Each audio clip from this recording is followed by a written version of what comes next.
后来乡亲啊，继续来关心这个海军海虎军舰，昨日执行着任务的时阵，因为海上瞬间的风影伤大，甲6个官兵陷落海。目前包括着栽落海、互救起来的3个人，以及伫军舰顶弄受伤的2个人，总共5个弟兄已经来送病院。其中1个人正手的手指头啊骨折，需要开刀治疗。其他4位轻微健康，是不幸中的大幸。即摆较烦恼的是，还佫有3个人失联，偏偏拄着这2天寒流到位，海水的温度增加，加上水流的影响，互搜救是更加困难。即摆海巡署嘛加派着舰艇，集中伫高雄、屏东甲小琉球等等的海域，扩大咧找人。舰艇出动，所有人员用吊镜咧看海面上的动静。虽然讲风影真大，因为要把握时间，赶紧要找人。空勤直升机嘛加入救人的行列，要搜救失踪的国军兄弟。国军总营总便于透早到军方人员的出入入。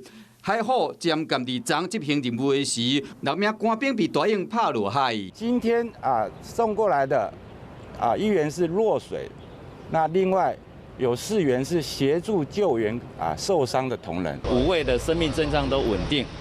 那唯有1位是右手的第3指的开放性骨折，第4指的闭锁性骨折。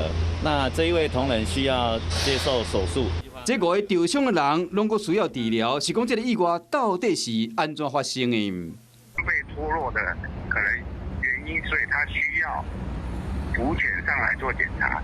官兵落水的所在，差不多是小琉球正南边10几海里的所在。目前海空扩大协巡，派出台南舰、基林舰、巡河7号3舰加1艇，集中伫小琉球附近海域伫找人。是讲发生代志了，已经1天过去啊，加上有寒流，海域的温度真低，失联的官兵恐惊有失温的危机。昨天晚上气温很冷，那人可以存活多久，就看你个人的心思了。我们现在路上的空间，路上的温度比较冷，可是水温比较热一点点，所以赶快找回来会比较好一点。